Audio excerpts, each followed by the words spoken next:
은혜로운 찬양 감사합니다. 장자 수업 5번째 시간 그리스도인의 참된 승리라는 제목으로 여러분과 함께 하나님의 말씀을 나누겠습니다. 우리는 지난 시간 야곱과 라반이 보냈던 20년의 세월을 돌이켜봤습니다. 자, 둘이 사랑이 더 많았습니까? 아니면 상처가 더 많았습니까? 상처가 더 많았어요. 그래서 야곱이 몰래 도망을 치다가 7일을 쫓아가서 라반이 잡고 서로의 그 억울함, 서로의 그 안타까움에 대해서 이야기를 막 해요. 그래서 둘이 결국에는 무엇을 합니까? 돌무더기를 쌓았어요. 이것은 화해의 징표였습니까? 아니면 한계의 징표였습니까? 한계였어요. 우리 이제 서로 사랑하자가 아니라 우리 여기 건너지 말자였어요. 내가 이곳을 건너서 너를 해하지 않을 테니까 너도 여기를 건너서 나를 해하지 마라. 그리고 이 두 사람은 실제로 그곳을 평생토록 건너간 적이 없습니다. 이것이 우리의 현실이에요. 우리는 교회를 통해서 말씀을 통해서 볼 때 아니 서로를 좀 사랑하면 안 되나? 서로를 좀 용서하면 안 되나? 그 20년이란 세월도 하나님 능력 안에서 서로를 용서하면 안 되나? 라고 이야기하지만 우리의 현실은 뭐예요? 잘 되지 않아요. 결국 한계를 짓고 서로가 서로에게 상처 주지 않는 그 거리를 잘 유지하는 것이 우리에게 중요한 거예요. 그러면 거기서 머물면 됩니까? 아니죠. 그 한계, 내가 할 수 있는 최고치까지는 하고 그 다음은 누구에게 맡겨요? 하나님께 맡기는 거예요. 서로를 사랑하고 서로를 품는 것도 내 힘으로 하면 상처받게 되지 않습니다. 내가 할 수 있는 것까지 최선을 다하고 거기서부터는 하나님의 능력과 은혜로 그 사람을 사랑해야 되는 거예요. 그래야 우리가 한 걸음씩 더 나아갈 수 있는 겁니다. 우리가 그것을 보았어요. 자, 이제 야곱은 드디어 고향으로 돌아가게 됩니다. 자, 고향으로 돌아가는데 딱 한 사람이 걸려요. 누구일까요? 에서가 걸려요. 라반의 집으로 도망오는 이유도 에서였어요. 물론 그 원인 제공을 야곱이 했지만 형이 두려워서 왔단 말이죠. 돌아갈 때도 누가 두려워요? 에서 형이 두려운 거예요. 자, 그래서 야곱이 어떻게 하는가? 우리 32장 4절 말씀을 함께 읽겠습니다. 시작. 그들에게 명령하여 이르되 주의 종 야곱이 이같이 말하기를 내가 라반과 함께 거류하며 지금까지 머물러 있었사오며 아멘. 자, 자기가 에서에게 바로 갔다가 에서가 자기를 죽일 수도 있잖아요. 그러니까 일단은 종을 보내서 자신이 어떤 마음 상태인지를 전하게 하는 거예요. 그래서 뭐라고 이야기하게 하는가? 내가 라반과 함께 거류하며 지금까지 머물러 있었습니다를 전하게 하는 거예요. 아니 라반과 함께 지금까지 머물러 있었다는 것이 무슨 의미길래 그것을 전하게 하는가? 여러분, 라반 아래에서 살아가고 있다는 것은 야곱이 어떤 힘과 군사와 능력을 키울 만한 상황이 된 거예요? 안 된 거예요? 안 된 거예요. 그러니까 에서에게 말하는 것은 무엇이냐면 저는 나그네처럼 살았습니다. 이 20년 동안 내 세력을 키우고 내 힘을 키우고 내 군대를 키울 수 있는 여건이 전혀 되지 않았고요. 저는 라반의 집에서 라반의 통제 하에서 저는 나그네와 같이 산 사람이었습니다. 저는 형을 해할 능력과 힘이 없습니다를 고백하는 거예요. 그래서 4절에서 보면 여러분 계속해서 자신을 낮추는 모습이 나와요. 뭐라고 하느냐? 너희는 내 주 에서에게 내 주라고 이야기해요.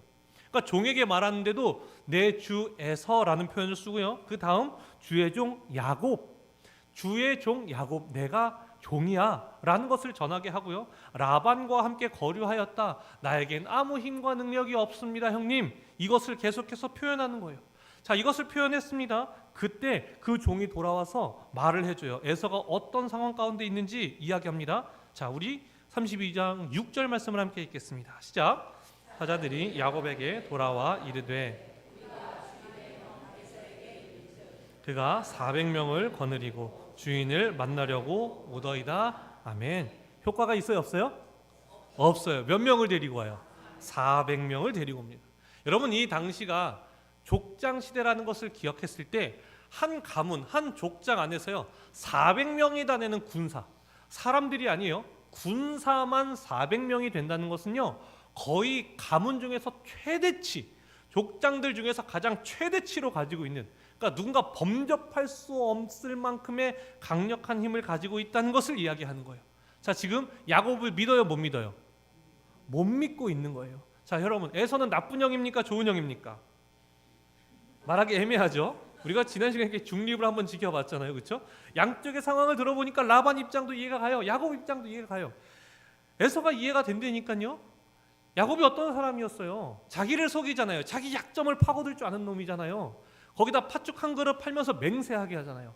아버지를 속이기 위해서 치밀한 작전을 들고 들어가잖아요. 염소 새끼 가죽을 들고 들어가요. 팔이랑 목 뒤를 만질까봐, 기도받을 때 만질까봐, 팔 만질까봐.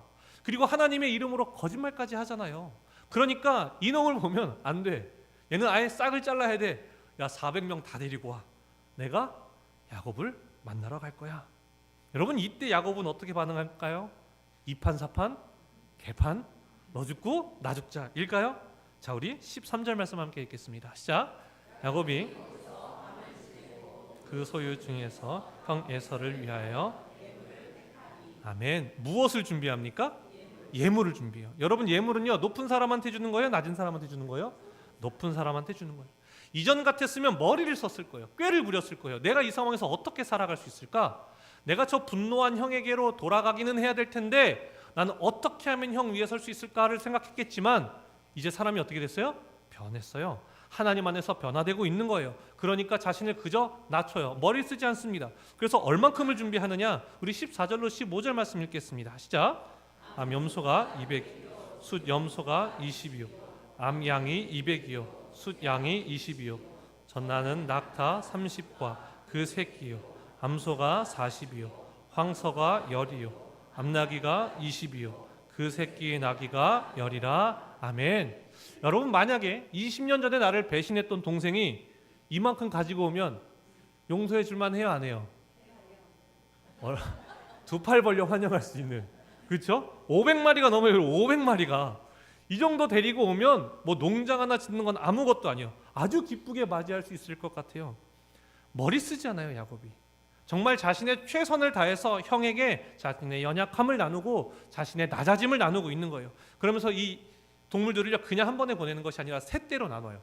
그래서 세 때로 나누면서 그 세 때마다 에서를 만날 때 어떻게 말하게 하냐면 이렇게 말하게 합니다. 주의 종 야곱의 것이요 자기 주 에서에게로 보내는 예물이오며 야곱도 우리 뒤에 있나이다 라고 이야기를 해요.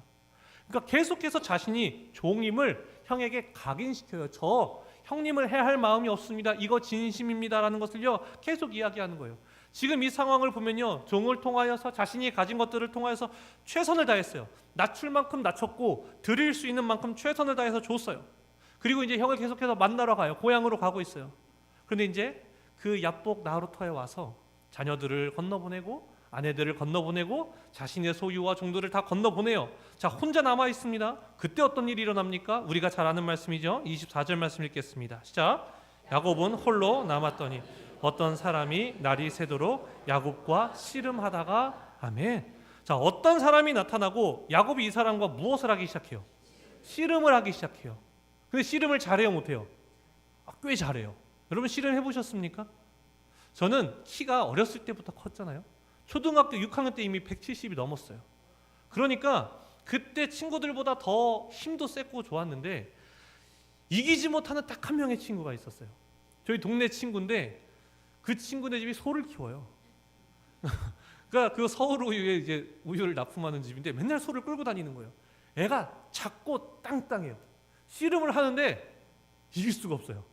막 분한데 분해도 이건 어쩔 수가 없는 거예요. 이길 수가 없어요. 씨름을 너무 잘해요. 야곱이 뭘 잘했다고요?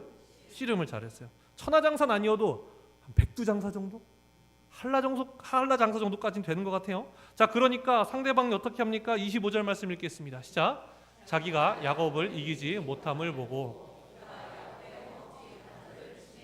야곱의 허벅지 관절이 그 사람과 씨름할 때에 어긋났더라. 아멘. 자, 이기지 못하니까 어떻게 했어요? 허벅지 관절을 쳤어요. 반칙이 아니에요. 반칙이죠. 씨름하다가 허벅지 치면 돼요, 안 돼요? 안 되잖아요, 그렇죠? 근데 하필 또 그때 어떻게 됐어요? 뼈가 어긋나 버렸어요. 자, 그러니까 그 사람이 이제 어떻게 합니까? 28절 말씀 읽겠습니다. 시작. 그가 이르되 내 이름을 다시는 야곱이라 이스라엘이라 부를 것이니 이는 내가 하나님과 및 사람들과 겨루어 이겼음이니라. 아멘. 자, 결국에는 자신이 졌음을 인정하고 무엇을 줍니까? 그 사람에게 이름을 주면서 복을 허락해 주는 거예요. 너 더 이상 야곱이라고 부르지 않을게. 너 하나님과 이겼잖아. 그러니까 너에게 복을 줄게. 그래서 우리의 신앙생활은 이제 어떤 신앙생활을 하게 됩니까? 우리 이런 말씀 들으면 어떤 마음이 들어요? 내가 하나님을 붙잡고 놓지 않아서 내가 원하는 기도의 제목을 이루어야겠다. 그러니까 이 말씀을 이렇게 보니까 우리가 기도원에 가서 어떻게 됐어요? 갑자기 뒷산을 한번 쳐다봐요. 저나무. 내 저나무 뿌리를 오늘 뽑고 가겠다. 나무는 아무것도 한 게 없어요. 근데 갑자기 나무 하나를 잡더니 씨름을 하기 시작하는 거예요. 내가 오늘 너를 뿌리를 뽑을 때까지 너와 씨름하면서 내가 기도하겠다. 그래서 하나님께 나에게 원하는 기도의 제목을 이루어내겠다라고 신앙생활하면서 기도원에 가서 뒷산에 올라갔던 우리의 모습이 있다 없다? 있다. 여러분, 우리가요 답을 정해놓고 보기 시작하면 그렇게밖에 안 보여요. 제가 GPS 때 여러분 집인 DMZ에 있죠? 저희 말고는 아무도 없잖아요. 그러니까 그 칠흑 같은 어둠 속에서 불빛은 저희만 있어요. 북한은 전기가 없기 때문에 불빛을 밤에 밝히지를 못해요. 그러니까 그 불빛을 통해서 혹시 북한군이 왔으면 보려고, 아니면 귀순하는 사람들이 있으면 우리 GP가 여기 있다는 것을 보여주려고 환하게 밝혀요. 근데 북한군은 오지 않고 누가 오는지 아십니까? 나방이 와요. 나방이. 밤새 어마어마하게 그 등불 앞에서요 나방들이 사방에서 몰려오기 시작해요. 아침이 딱 되잖아요. 그럼 어떻게 되는지 아십니까? 출근하는 새들이 있어요. 참새들. 참새들이 와서요 그 나방 하나하나씩 다 쪼아 먹어요. 하나도 빠지지 않고 다 먹어요. 그런데요 조금 시간이 지나니까요 까치가 오기 시작하는 거예요. 그러니 까치가 오니까요 누가 못 와요? 참새가 못 와요. 이게 체급의 차이가 나니까 참새 몇 마리가 와서 먹던 걸 까치가 한 마리가 다 먹어요. 근데 참새는 올 수가 없는 거예요. 까치가 더 세고 크잖아요. 여러분, 까치는 굉장히 영리한 것도 아시죠?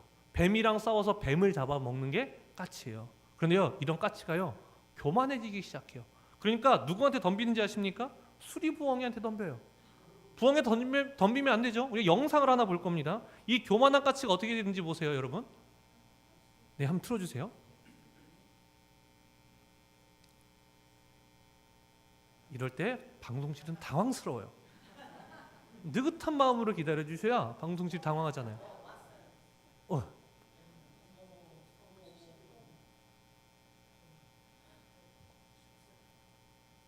야행성이라는 걸 아는 거죠. 그러니까 낮에 까부는 거예요.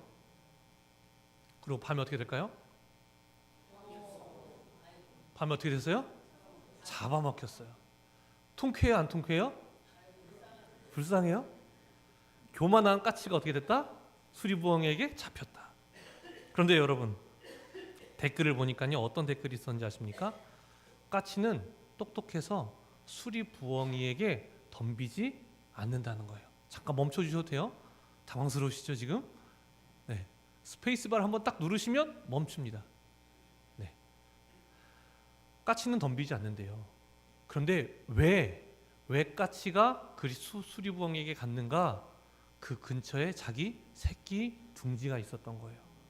그러니까 어떻게 해야 돼요? 그 낮에 보고 있는 수리부엉이를 향해서 쫓아내려고 싸우다가 야행성이니까 밤에 공격을 하려고 하니까 까치가 어떻게 한 거예요? 끝까지 지키려다 어떻게 됐다? 죽었다. 까치가 어떻게 보이죠? 다르게 보이죠? 아까는 통쾌했는데 지금 불쌍해 보여요. 여러분, 똑같은 영상을 보고도, 똑같은 까치를 보고도 어떤 관점으로 보느냐에 따라서요 전혀 다르게 볼 수 있는 거예요. 오늘 말씀을 우리가 이렇게 보기 시작한다면, 야, 하나님을 끝까지 붙잡아서 밤이 새도록 놓지 않고 우리의 소원을 간구하고 또 간구하면 하나님 이루어 주셔. 너 이루지 못했어? 너가 더 끝까지 기도하지 못했기 때문이야. 너 더 간절하게 하나님 앞에 기도하고 금식하고 하나님 앞에 나아가야 돼 라고 우리는 생각하면서 살아왔다는 거예요. 여러분, 그런데 다시 한번 봐야죠. 여러분, 이렇게 한번 생각해 볼까요? 사람이 하나님을 이길 수 있습니까? 없습니까? 피조물이 창조물을 이길 수 있습니까? 없습니까? 없어요. 이 말씀에 대한 접근을 우리는 다시 해야 한다라는 거예요. 이 말씀은 하나님이 야곱과의 씨름에서 져서 자존심이 상해서 그의 환도뼈를 치고 그리고 그에게 어쩔 수 없이 복을 주었다는 의미가 아니라는 겁니다. 그럼 우리 어떻게 말씀을 다시 볼 수 있는가? 우리 24절 말씀 다시 한번 읽어보겠습니다. 시작. 야곱은 홀로 남았더니 어떤 사람이 날이 새도록 야곱과 씨름하다가. 아멘. 자, 지금 뭘 하고 있어요? 하나님과 씨름하고 있어요. 씨름하고 있어요. 근데 지금 상황을 보자고요, 여러분.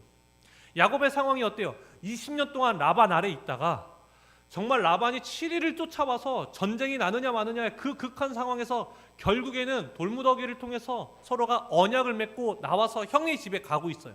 근데 형은 400명을 데리고 또 오고 있어요. 그러니까 지금 내 처자식이 다 죽고 내가 지금까지 이루었던 모든 것이 끝날 수 있는 상황 가운데 있어요. 근데 갑자기 한 사람을 보면서 씨름을 하고 싶어 할까요? 아니라고요, 여러분. 이 씨름이 뭐겠습니까? 간절하고 처절한 기도예요. 야곱은 하나님인 걸 알았던 거예요. 그러니까 어떻게 해요? 하나님을 놓지 않는 거예요. 하나님, 저 하나님 없으면 이제 못 살아요. 형이 오고 있는데 내 처자식이 어떻게 될지 할 수가 없습니다. 그러니까 하나님을 붙잡고 간절하게 기도하는 거예요. 무엇을 위해서? 우리 26절에서 어떻게 이야기하는지 볼까요? 함께 읽겠습니다. 시작. 야곱이 이르되 당신이 내게 축복하지 아니하면. 아멘. 뭘 비는 거예요? 축복을 빌고 있다고요. 하나님을 이기려고 하는 게 아니라 하나님 나에게 복 주셔야 됩니다. 하나님이 저를 지키시지 아니하시면 저 하나 믿고 따라온 내 아내들, 내 자식들 그냥 라반 아래 있으면 내가 욕심 부리지 않았으면 먹고 살만 했는데 제가 이곳으로 돌아오고 싶어서 저 하나 보고 따라온 이 처자식들이 다 죽을 수 있는 상황이니 주님 제발 살려주십시오. 주님을 붙잡고 놓지를 않는 거예요. 그게 뭐처럼 보인 거예요? 씨름처럼 보이는 거예요. 하나님을 놓지 않는 거예요. 자, 그러니까 하나님이 어떻게 하십니까? 25절 말씀 읽겠습니다. 시작. 자기가 야곱을 이기지 못함을 보고 야곱의 허벅지 관절이 그 사람과 씨름할 때 어긋났더라. 아멘.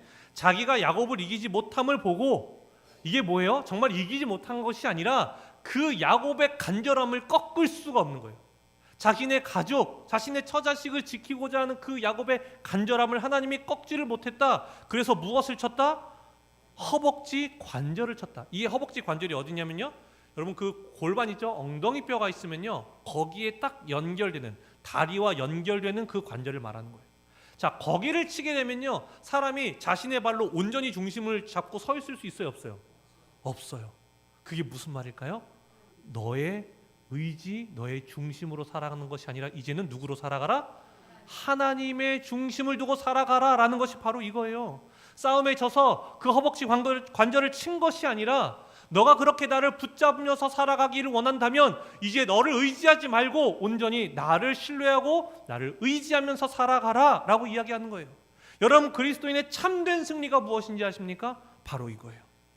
하나님을 끝까지 붙잡는 것이 곧 그리스도인의 참된 승리라는 거예요. 여기서 우리가 헷갈리면 안 되는 것이 있어요. 무엇이냐? 우리는 신앙의 승리가 상황이라고 생각해요. 상황. 내가 뭔가를 이루어요. 내가 무언가를 얻어요. 내가 남들보다 더 많이 소유하고 가져요. 이것을 가지고 우리는 승리라고 생각한다고요. 상황을 가지고. 아니에요. 하나님께 승리는 무엇이냐면요, 하나님을 붙잡는 상태인 거예요. 상황이 아니에요. 자꾸 우리가 상황에 집중하니까 어떤 모습들을 보이는지 아십니까? 교만해지거나 절망에 빠지거나. 내가 무언가를 더 많이 가졌으면 내가 교만해지기 시작해요. 내가 뭔가를 잘한 것 같고, 내가 뭔가를 이루어낸 것 같고, 내가 하나님께 복을 받을 만한 자인 것 같은 교만에 빠지기 시작해요. 근데 내가 무언가를 얻지 못하고 남들보다 적게 살아가면 절망에 빠지기 시작해요. 하나님이 날 사랑하지 아니하시나? 하나님이 날 돌이키지 아니하시나? 왜 날 바라보지 아니하시지? 라고 절망에 빠져간다고요. 아니에요, 여러분. 우리는 상황에 집중하지만 하나님이 집중하시는 건 상태라고요. 우리의 믿음의 상태, 얼마나 하나님 앞에 온전히 붙잡고 하나님이 아니면 안 된다고 살아가고 있는가? 야곱의 상황을 보세요, 여러분.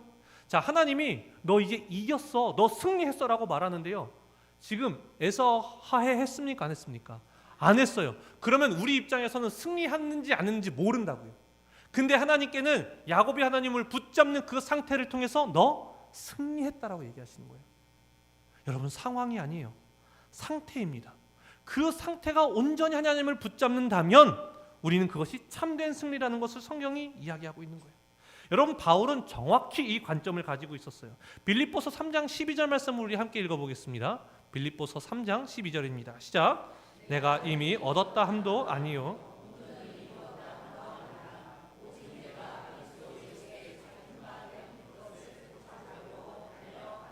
아멘. 우리의 믿음을 무엇이라고 설명합니까? 이미 얻었다 함 아니야. 이미 온전히 이루었다 함도 아니야. 너가 어떤 것을 이루어서 그 상황 가운데 있는다고 그 믿음이 너에게 증명이 되는 것이 아니라, 진짜 믿음은 예수께 잡힌 바 된 그것을, 예수님이 우리를 부르시고 우리에게 주신 은혜를 잡으려고 달려가는 삶, 그 상태, 달려가는 상태가 진짜 믿음이라는 거예요. 자꾸 우리 상황으로 생각하려고 해요. 얼만큼 주셨나? 얼만큼 얻었나? 그럼 나는 얼만큼 잘했나? 아니에요, 여러분. 상태예요. 상태라는 것을 기억해야 돼요. 여러분, 제가요 새벽 기도 때 기도를 하면 주로 교회를 위한 기도, 그리고 성도님들을 위한 기도, 기도 부탁하신 분들을 위한 기도, 그리고 가정을 위한 기도를 해요. 제 기도는 하지 않아요. 제 기도는 언제 하겠습니까? 제 개인 기도 시간에 해요. 여러분, 제가 개인 기도 시간에 어떻게 하나님께 나아가서 기도할까요? 하나님, 베델교회 담임 목사 임종섭입니다. 이렇게 기도할까요, 여러분? 이렇게 기도할까요? 그 면접을 보거나 이렇게 되면요, 그 소속을 정확하게 밝혀야 돼요. 면접관님들 앞에서. 그러면 저는 기독교 대한감리회 중부연회 새인천지방회 베델구역 베델교회 임종섭 전도사입니다 라고 정확하게 해야 돼요. 이거 안 되면요, 나가다 다시 들어오라 그래요.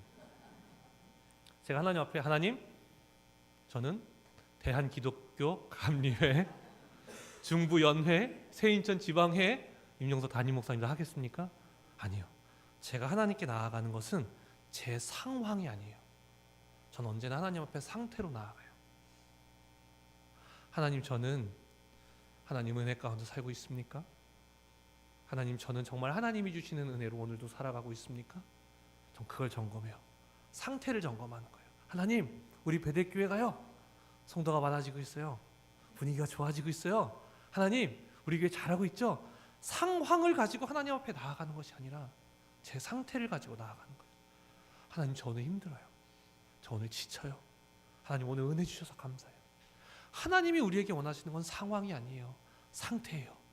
그런데 여러분, 그 상태가 뭘 만들까요? 상황을 만드는 거예요.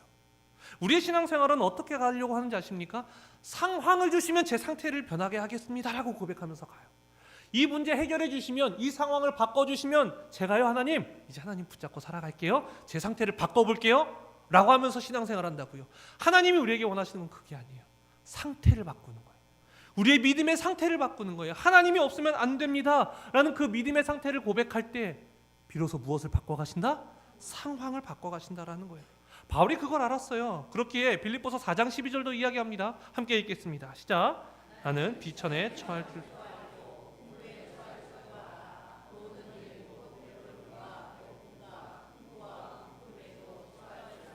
일체의 비결을 배웠노라. 아멘. 비천한 상황이 중요한 게 아니에요. 풍부한 상황도 중요한 게 아니에요. 내가 배고픔에 있는가 배부름에 있는가 그 상황이 중요한 것이 아니라, 나는 어떤 상황 가운데 있더라도 내가 하나님을 붙잡는 그 상태에 머물 수 있다는 그 일체의 비결을 배웠다라는 것이 바울의 고백인 거예요, 여러분. 그러니까 어떻게 해요? 남들이 볼 땐 대단한 사람이죠. 1차 전도여행, 2차 전도여행, 3차 전도여행을 하고 나서도 로마로 막 붙잡혀 가요. 목숨을 걸고 나아가요. 사람들이 얘기할 수 있죠. 너만큼 한 사람이 어디 있어? 너 대단하잖아.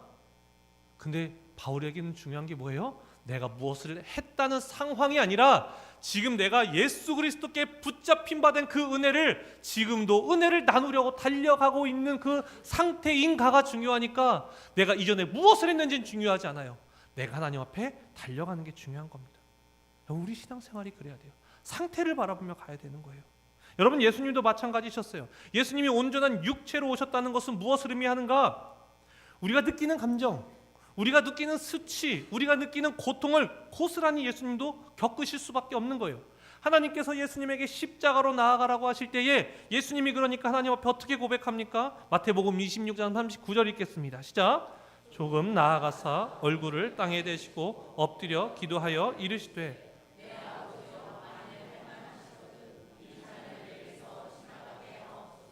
그러나 나의 원대로 마시옵고 아버지의 원대로 하옵소서 하시고, 아멘. 예수님이 바란 것은 무엇입니까? 인간적인 바람을 얘기하시죠. 이 잔을 내게서 지나가게 하옵소서. 주님, 십자가를 맞이하지 아니하는 상황으로 저를 인도해 주시옵소서. 상황을 구하는 거예요. 근데 예수님의 상태는 어떻습니까? 그러나 나의 원대로 맛이 없고, 이게 예수님의 상태예요. 아버지의 원대로 되기를 원합니다가 예수님의 상태인 거예요. 내가 원하는 상황은 있지만 하나님께서 인도하신다는 것이 더 옳고 더 바르다는 것을 신뢰하는 그 상태. 그러니까 여러분, 처음 시작할 때 조금 나아가서 무엇을 땅에 대세요? 얼굴을 땅에 대요. 어떻게 기도하세요? 엎드려 기도하는 거예요. 이미 마음 안에서 하나님의 말씀에 순종하기로 작정을 하고 그 상태로 하나님 앞에 나아가는 거예요. 그러면서 자신의 속마음을 이야기하는 거예요. 그래서 여러분, 십자가에 올라가고 나니까 어때요? 사람들이요, 예수님을 향해서 손가락질을 하기 시작해요. 네가 하나님의 아들이면 너부터 구해봐. 너부터 구하지 못하는 자가 무슨 남들을 구원한다 그래? 비웃고요, 옷을 제비 뽑아가고요, 침을 뱉고요, 채찍을 때리고요, 손가락질하고 욕을 하는 거예요. 예수님 입장에서 어떠실까요, 여러분? 얼마나 답답하실까요? 그러니까 예수님 어떻게 이야기하십니까? 우리 46절 함께 읽겠습니다. 시작. 제9시쯤에 예수께서 크게 소리질러 이르시되 엘리 엘리 라바 사박다니 하시니 이는 나의 하나님 나의 하나님. 상황을 보면 어찌하여 나를 버리셨나이까 라는 고백이 나올 수밖에 없는데요, 예수님 하나님한테 어떻게 고백하는지 아십니까? 나의 하나님, 나의 하나님이요. 이 상황 속에서도 예수님은 하나님께 나의 하나님이라고 고백하는 거예요. 이게 예수님의 상태예요. 끝까지 주님을 붙잡는 상태. 도저히 머릿속으로 이해가 되지 않는 이 상태 속에서도 결국 예수님은 하나님께 나의 하나님이라는 고백을 내려놓지 않는 거예요. 여러분, 이게 상황이 아니라 상태, 하나님을 향해 달려가는 자의 힘입니다. 그러니까 어떻게 돼요? 십자가를 이루시고 죽음에서 부활하셔서 온 인류의 구원자가 되시는 거예요. 여러분, 상황이 아닙니다. 상태라는 것을 기억하셨으면 좋겠어요. 제가 20대 후반이 되어서 전역이 한 1년 정도 남았을 때예요. 군대에 있을 그 3년이라는 시간이 저에게 내가 앞으로 뭘 하면서 살아가야 될까, 그것을 정하는 시간이 될 수 있겠다. 아직 3년이라는 시간이 나에게 남았다라고 생각하며 살아갔는데, 전역이 한 1년쯤 남으니까요, 초조해지기 시작하는 거예요. 이제 나 곧 전역해야 되는데, 1년 있으면 전역해야 되는데, 이제 나도 이제 곧 30인데 뭔가 그 방향도 잡지 못하고 군대에서 나온다는 것이 너무 제가 한심해 보이기 시작하는 거예요. 그러니까 이 답답한 마음이요, 막 극에 달하니까요, 휴가를 나오면 놀고 쉬어야 되는데 이 답답함 때문에 제가 오살리 기도원에 갔어요. 기도 굴에 들어갔어요. 하나님한테 얘기했어요. 하나님, 저 이제 곧 30살이에요. 저 이제 전역하려면 이제 1년밖에 안 남았어요. 하나님이 말씀을 하셔야 제가 1년 동안 뭐라도 준비해서 전역하고 나서 제가 뭐라도 할 수 있는 기반 방향이라도 잡을 수 있지 않겠습니까? 제가 그렇게 많은 걸 바라는 게 아니잖아요. 하나님 앞에 막 토로했어요. 그래서 가만히 잠잠히 기다리고 있는데 제 마음에 한마디가 들렸어요. 종서봐, 내가 나를 신뢰하느냐. 딱 그 한마디 들렸어요. 그때 제가 눈물이 펑펑 쏟아졌어요. 왜요? 제가 말했던 모든 상황은 하나님을 신뢰하지 못하는 상황 가운데 있었기 때문에, 제가 나이가 몇이고요, 전역하려면 얼마나 남았고요, 제 상황을 계속해서 이야기하는 거예요. 근데 하나님이 저에게 원하신 건 뭐였어요? 상태예요. 신뢰하는 상태. 그 신뢰하는 상태가 되면 하나님이 원하신 대로 나아갈 준비가 되는 거예요. 여러분, 그러니까요, 그 말씀 한마디 탁 듣고 나니까요, 그 기도원에서 나오는데 마음이 얼마나 가벼운지. 군대로 복귀에 들어가면 마음이 무거워야 되거든요. 이 군인 이게 다 아시잖아요. 이 복귀하는 발걸음이 얼마나 무겁습니까? 근데요, 그렇게 가벼울 수가 없었어요. 하나님을 신뢰하면요, 상황은 바뀐 것이 하나도 없지만 제 안에 너무나 큰 평안이 찾아오는 거예요. 여러분, 야곱도요, 하나님께서 말씀하셨어요. 어떻게 이야기하십니까? 하나님과 겨루어 이긴 자. 이것의 진정한 뜻은 무엇입니까? 그 전에까지는요, 야곱이 어떻게 살았어요? 야곱의 이름의 뜻이 무엇입니까? 발 뒤꿈치를 잡은 자예요. 뒤따라가는 자예요. 야곱은 어떻게 살았는가? 그럼 내가 그걸 잡아서 앞에 서야지, 내가 그 사람보다 앞에 서는 상황에 있을 때 비로소 안심하고 그것이 나에게 기쁨이 된다고 고백했던 사람이라고요. 그러니까 어떻게든 앞에 가려고 하는 본성을 지닌 사람에게 하나님이 주시는 이름 뭐예요? 하나님과 겨루어 이겼다. 그것이 무엇입니까? 하나님을 끝까지 놓지 않는 그 믿음의 상태로 말미암아 너가 참된 승리를 얻었다는 거예요. 하나님을 이겼다는 것이 아니라 하나님을 붙잡음으로 말미암아 참된 승리를 얻었다. 지금 에서가 400명을 데리고 오고 있어요. 바뀐 상황은 하나도 없어요. 근데 하나님 뭐라고 한다고요? 너 이겼어. 누구 함께하기에? 하나님이 함께하기에. 이제 그 삶의 중심이 누구이기에? 하나님이 중심이기에 하나님은 이미 이겼다라고 이야기하고 계신 겁니다. 여러분은 지금 어떤 상황 가운데 계십니까? 그리고 여러분은 어떤 상태 안에 계십니까? 저는 여러분이 이스라엘임을 기억하시기 바랍니다.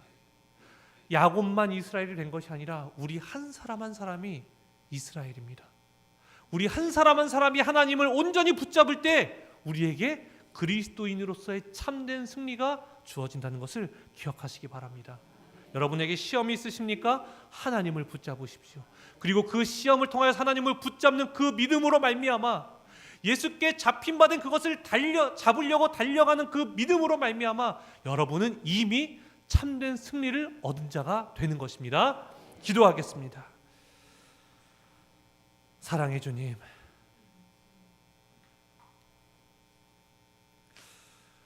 우리는 언제나 비천에 처할 줄은 몰랐고 풍부함이 우리에게 하나님께 받은 사랑이고 하나님께 받은 복이라 여기며 살아왔습니다. 그러나 우리에게 참된 복은 예수 그리스도임을 기억하게 하여 주시옵소서. 하나님을 붙드는 삶임을 기억하게 하여 주시옵소서. 그리하여 상황을 통하여서 넘어지고 깨어지는 자들이 아니라 하나님을 붙잡는 그 상태를 통하여서 이미 하나님으로 말미암아 참된 승리를 얻으며 살아가는 주님의 자녀들로 우리를 인도하여 주시옵소서. 예수님의 이름으로 기도드립니다. 아멘. 하나님 앞에 찬양 올려드리겠습니다.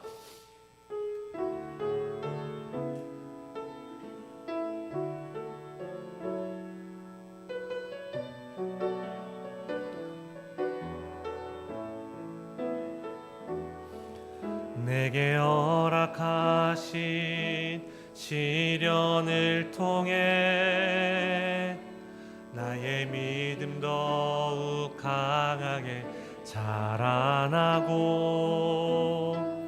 험한 산과 골짜기 지나는 동안 주께 더 가까이 나를 이끄시네. 내가 겪는 시험이 어렵고 내 주님보다 크지 않네. 내 앞에 바다가 갈라지지 않으면 주가 나로 바다 위 걷게 하리. 나는 믿네. 주의 능력으로 내 삶 새롭게 되리. 나는 믿네. 주의 능력으로 담대히 나가리라.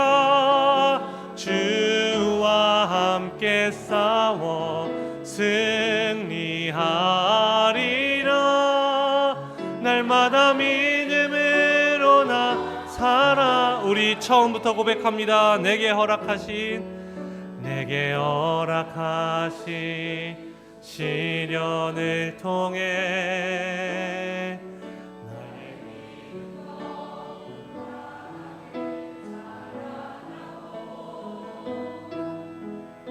산과 골짜기 지나는 동안 주께 더 가까이 나를 이끄시네. 내가 겪는 시험이 어렵고 힘겨워도 내 주님보다 크지 않네. 내 앞에 바다가 갈라지지 않으면 주가 나로 바다 위 걷게. 아멘. 나는 믿네. 주의 능력으로 내 삶 새롭게 되리.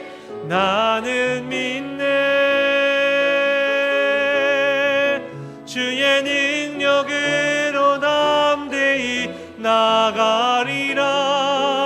주와 함께 싸워 승리하리라. 날마다 믿음으로 나 살아. 나는 믿네, 나는 믿네. 주의 능력으로 내 삶 새롭게 되리. 나는 믿네. 주의 능력으로 담대히 나가리라. 주와 함께 싸워 승리하리라. 날마다 믿음으로 나 살아가리. 아멘. 사랑해 주님, 시련 속에서도 주님을 붙잡는 승리를 우리에게 허락하여 주시옵소서. 상황이 아니라 하나님을 바라볼 수 있는 그 믿음의 수준을 우리에게 또한 허락하여 주시옵소서. 이 시간 하나님 앞에 우리의 예물을 올려드리오니 주님 기쁘게 받아주시옵소서. 우리의 예물이 상황과 상관없이 하나님을 붙잡겠다는 믿음의 고백이 되어 이번 한 주간을 살아가는 우리에게 참된 승리를 가져다 드는 귀한 말씀이 되게 하여 주시옵소서. 예수님의 이름으로 기도드립니다. 아멘.